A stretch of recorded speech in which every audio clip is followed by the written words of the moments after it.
Jokes. We all love them. But what happens when they don't work?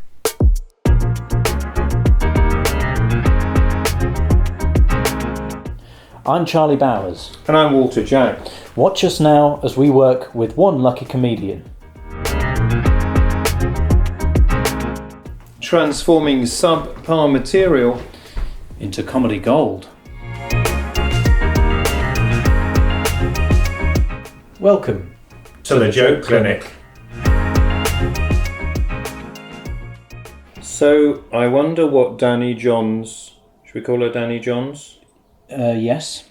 I wonder what she's been up to. Do you want to tell us a bit about you? Yeah. And your comedy. What do you do? You do comedy, don't you? Apparently, yeah. I do comedy. Been nice and busy recently. I've been at the BBC Comedy Festival in Glasgow, and I did my first gig for the Comedy Store. Is that like a joke shop?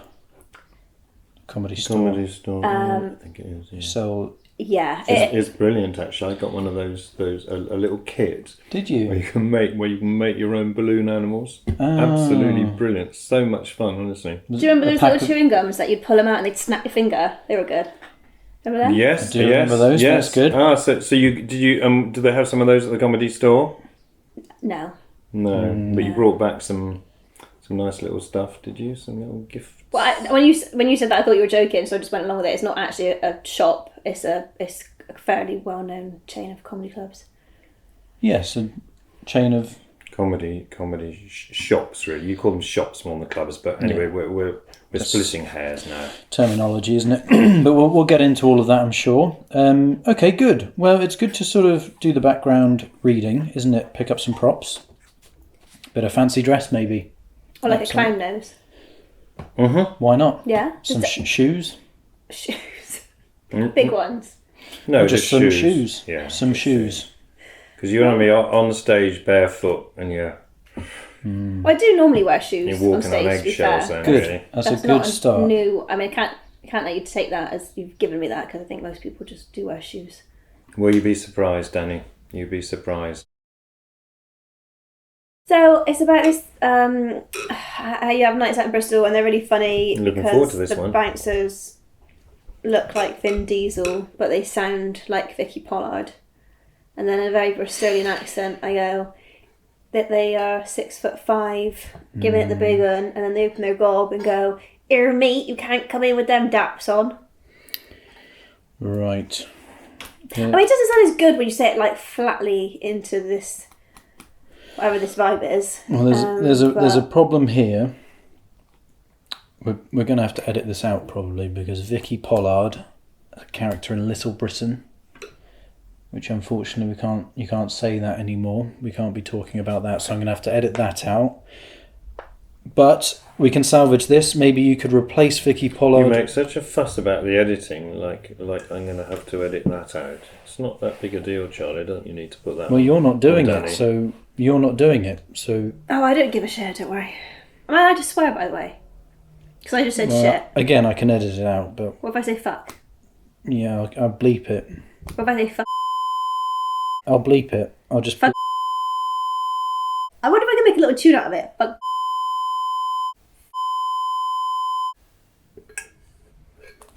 So I was thinking you could. Now I'm having fun. I was thinking you could replace Vicky Pollard with Lisa Simpson, maybe.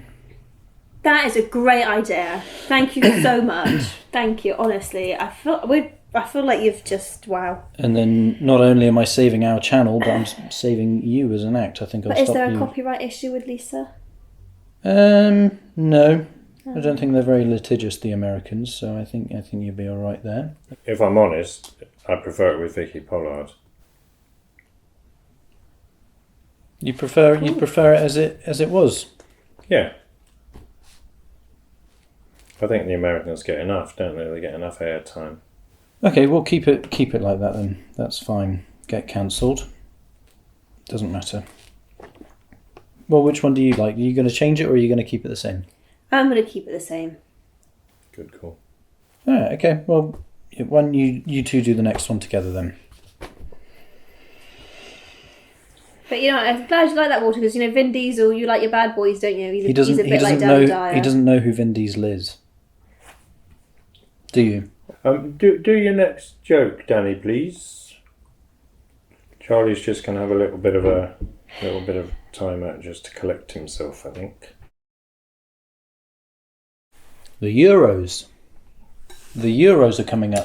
They are coming up. And I thought today would be a good opportunity for us to discuss England's funniest starting 11. Gareth Southgate, he is a fan of the Joke Clinic, I've been told.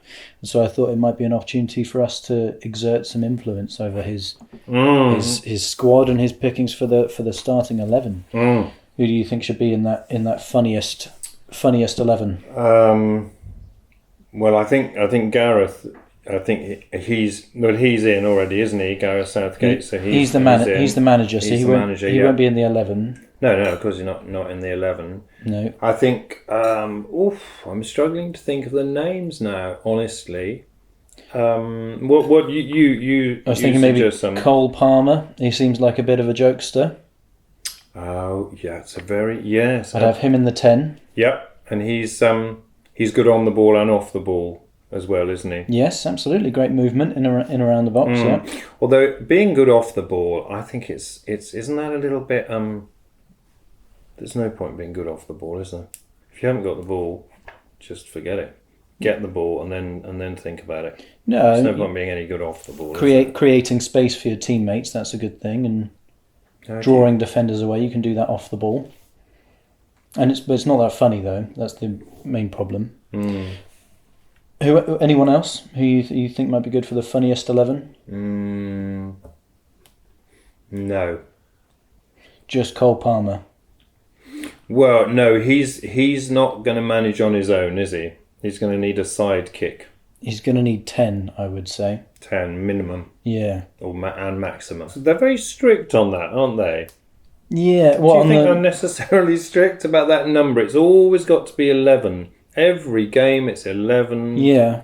Well, every team's got to be the same, so it's a level playing field. I know, but some of them are bigger than others. I think it should be done by weight. Right, a team weight. So then you might only have 9 if they're like jockeys. Yes, I suppose so. Except very different in so many ways, because you can't have horses on the pitch, can you? That's mayhem. It would be funny though. It would be funny. So maybe you could. We could include a horse or two in the funniest 11. Well, Gareth, if you're watching, that's our suggestion. Cole Palmer in the 10, and a couple of bucking Broncos on the wings. It's going to be a game, isn't it? Okay, well, again, this one sounds a bit weird, just saying it dryly into the atmosphere, but I do a bit about when someone has a baby. It's your job as the comedian to build up the atmosphere, so build it up. I know, but the vibes in here are dusty, you guys. I can't. It's weird. Anyway, talk about how when you give birth, it is like getting into a car accident when the other driver's insurance pays out to resolve everything. But instead of getting a new hatchback, you get your old snatchback. Lovely. I think it's a terrific joke. I absolutely love it. Little status thing. I think hatchback, small car, you want to be punching a little bit higher up. I go for maybe an Audi A8 or even a Tesla if you want to give that slightly green in Bristol, that slightly green vibe. So I wouldn't go with hatchback. I'd go a little bit higher. Like the Audi A8 is an excellent car, very very reliable, quick, and got a little bit of swagger to it. It didn't really rhyme then, though. No, if she does that, then it's not going to be the same joke. It has to be a hatchback. Exactly. It's not the same joke. It's what you've done in a way is you've taken a joke that's a hatchback level joke, sort of entry level, first car maybe, like a Renault Clio, and you've gone straight to the Audi A8 executive saloon. But so you don't. Instead of getting an Audi A8, you get your snatchback. Yeah, exactly. You don't want to change that second bit so that it rhymes and makes sense. It's not poetry, is it? It's comedy. Doesn't need to rhyme. All right, give that a go then. Okay. Let's see you say that and see if that's better. Oh, yeah. I got a gig tonight. I'll try it. Well, let's hear it now. Walter thinks it's a good change, so let's hear it. But instead of getting a new Audi A8, you get your old Snatchback. Yeah, but do it with the charisma and you know, do it with your... But instead of getting a new Audi A8, you get your old Snatchback. Yeah, lovely. Yeah, that works. Absolutely, that works. Does it? Good. And give that a big tick, Charlie.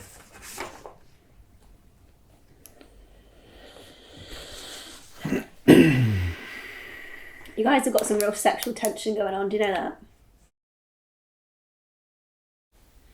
Parmesan cheese is nice on things, isn't it? Do you like Parmesan cheese? I do, yeah. It's lovely, isn't it? Oh, was that it? Are we done now? No, we're talking about Parmesan cheese. Yes. All right, here we are. Yeah, Yes. Well, I suppose it means that things that's been...